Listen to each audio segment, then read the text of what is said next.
Let's just Next time when I'm ready, he said, okay, fine, so long as it's not cancerous. Then as of January, the doctor said when it's I not went back to the cancerous, doctor and told you him, can okay, go I was ahead. ready. He said we have to now do a biopsy again because the one we did was over barely 9 to 10 months. It was when we did the biopsy January ending, that was when they found out that it was cancerous. How did they find out? What did they do? They did another biopsy? They did another biopsy, yes. Okay, obviously, with what has been flying around, she doctored another person's report that was sent to her in confidentiality. She doctored it and has been claiming that as a report. And how do you now say that you don't know him or you don't know how he got hold of the report? Because it was a screenshot of his conversation with you. I haven't even posted the report. All my documents, I brought it physically to the show. Where did he get that report? Okay, you say you brought all your documents to the show. By the time you were going to hand over the said documents to the doctor on the show, you handed your phone. You have the original documents you got from the radiologist from your said hospital that stated you had stage 4 breast cancer. And when you were coming on this interview, you brought every other paper document, but you did not bring the document, like the hard copy document that your doctor gave you to show that you actually have stage 4 cancer. You started showing this same doctor the same report on your phone. And showing the doctor the report on your phone, it tallies with the same report that blogger actually brought out. So make it make sense. And at the end of the day, we're going to be seeing where there are discrepancies in that particular result she's showing the doctor right on her phone. And up to now, you have not really given us enough report in depth to really prove that you did have this, you do have this cancer. We're expecting that when she's on air now, like you're around, you have the document. We're talking about you having your CT scan. In fact, let me start from the basic. You having your ultrasound, you having your X-rays or your CT scan test, MRI. Let's even leave PET scans. You have your CT, you have your MRI, you have basic reports having to do with your liver function, your calcium level, your kidney function test, as your tumor markers. You that claimed you have been told you're going to go in for a surgery to remove this breast. And it's when they now remove the breast to begin to analyze if it is cancerous or not.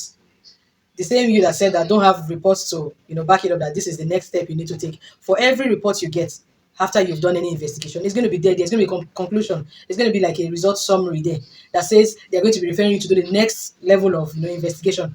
When you do your CT scan, it is going to be there that the MRI is really recommended for you to know much more about what is actually going on.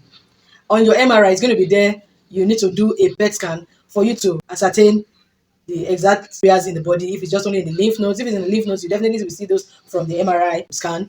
If it is on the bones, you will see it from the CT. If it's already in the brain, that's when you even really need a PET scan to ascertain that yes, it has actually gotten to the brain.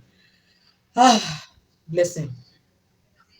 People that really need closure, people that really need the support, they tend not to get it.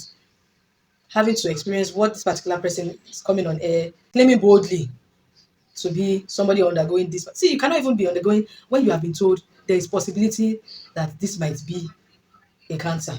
They might actually give you heads up based on the previous investigations you've been doing. And most times, the doctors will never still come forward to tell you straight. This might come up when you are beginning to do research, from research upon research. Ordinary having to have hormonal imbalance relating to your menstrual flow not coming the way it should come.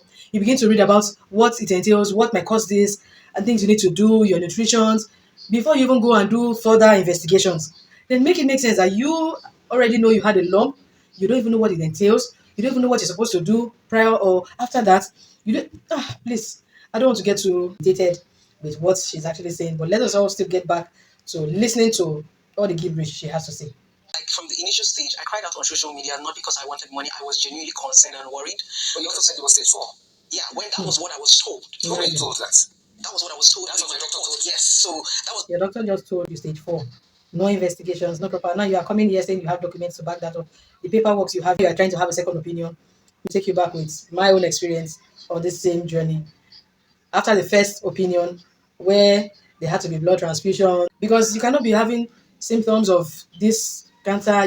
They definitely would check your PCV, your blood level, and cancer drains. So having to see that you are low on blood, you definitely would have had some transfusions, investigations done before you're even talking about having for it to be established that you're actually on the stage 4 metastasis stage of cancer, and you don't have any blood work done. The paperwork you have, it just shows you, yeah, it's just a form that shows you need to do a series of tests that has been ticked for you to undergo. That is what is on that document she's claiming she has with her here. Please, let's continue.